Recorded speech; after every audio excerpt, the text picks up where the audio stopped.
Hello everybody out there and welcome back to another Legends of Tomorrow episode review. This is for episode 4, White Knights. And as always, we're going to do a non-spoiler and then spoiler-esque review. For those of you that didn't see the episode yet, I highly recommend it. I really enjoyed it. It does end in a cliffhanger. I will mention that.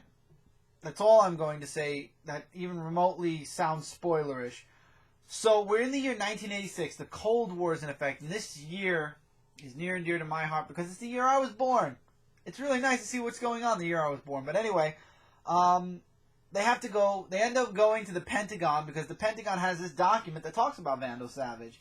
And long story short, the document states that he has connections in the Soviet Union. He defected to the Soviet Union. So now they have to go to Soviet Russia. Here we go, the fun stuff. So now they're trying to figure out what Vandal Savage is doing, and they try to stop him in the year 1986. Do you notice how they're progressing every 10 years? At this rate, they're going to get to the 90s, the early 2000s, and then they're going to have to stop at the early 2000s, or they're going to have to go all the way back to... Anyway, in this episode also, the Time Masters try to make a deal with Rip to basically send everybody back, and they'll forgive him for all of his, bad thing. Krona shows up for a bit and tries to attack Rip again and everybody.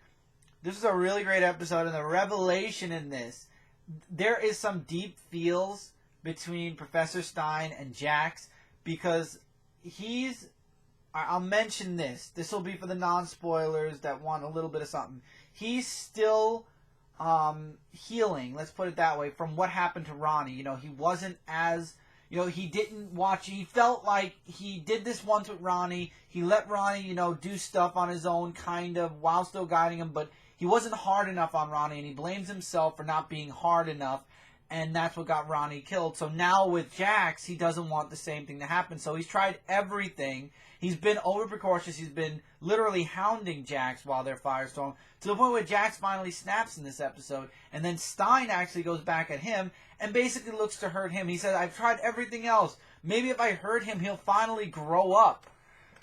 And even Ray's like, that wasn't that harsh. And then he mentions about Ronnie. And I like Brendan Routh is such a good actor. Again, I must say that he was not a bad Superman in a good movie. He was a good Superman in a bad script. That's all I have to say. To be honest, in my eyes, I really would have liked to have seen Brendan Routh as Superman done right, because he's a really good actor. He was not only in Superman, he was also in Scott Pilgrim vs. the World. He had his own movie. I forgot the name of it, but I want to get that movie at some point because it looks really good. And he plays an amazing Ray Palmer in Arrow/Legends of Tomorrow. Anyway, the episode ends, though, with them finding out what Vandal Savage is up to, and Professor Stein kind of taking the initiative a bit, and that gets a few of them in trouble. And now, next episode, it's going to be up to Rip and the rest of the team to save them. I won't say who at this point because this is non-spoiler. We also get some really nice Kendra, Sarah moments, Hawk Girl and White Canary. Really great moments. And it's really weird because we find out that they have a bit of a bond with their bloodlust in this episode. And they both basically can help each other once they can get past their egos, or one not wanting to, deal with it, and the other one dealing with it but not wanting to deal with being normal. So it's really cool. I really enjoyed this episode. I thought it was a real pleasure. I'm really excited for the next episode. The cliffhanger, man. The cliffhangers. If they're going to do this every other episode, it's going to be great because there's 12 episodes. So that means every two episodes are basically 1 2-hour or 45, 80-minute, 90-minute movie, so to speak. So every 2 episodes will equal a small movie. So there's like 6 little mini movies. But beside the point, though, I'm really enjoying it. And technically, the first 3 episodes were in the same time, so an hour and a half. Anyway, I'm going too deep into the episodes and their times. But I'm liking it. And I'm really excited to see what they're going to do next week. The sneak peek for next week's episode is going to be it's crazy. It's absolutely insane. Alright, so that's your non-spoiler. We're going to Spoiler Town now, so those of you that don't want to go to Spoiler Town, please take this video, put it in this wonderful playlist known as Watch Later, because people don't want to be spoiled.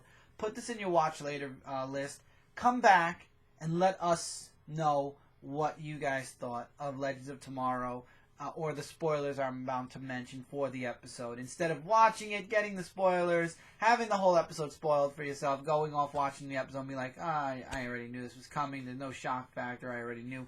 It's always fun to watch it before you get spoiled, unless you're like me and it doesn't matter. But I wouldn't recommend being like me, because then you don't get excited about anything on TV, and that's just not fun. Anyway, we go to 1986, and we find out, like I said, Vandal Savage has defected to the Soviet Union. So that's where they go. But they get chased by Krona, and Rip's ship gets taken down. So Rip's ship is now under repair again because of the attack with Krona. We believe Krona's dead. One of the Time Masters shows up and makes Rip an offer. Send all your people back. We'll fix the damage you've done to the timeline already. And you can be reinstated as a Time Master, no problem. And I love how Heatwave was like, that's because he was listening in. He's like, that guy's going to kill you the second he has a chance. However, we find out that Vandal Savage is in cahoots with this Russian scientist. I forgot her name. Yeah, I'm not going to remember it either. It's going to be we're not going to care by the end of next episode. Next episode is going to end the whole thing. So he sends Ray and Captain Cold to find her and get all the information they can from her. So Ray's basically supposed to take her out, and Iceman's supposed to have his back.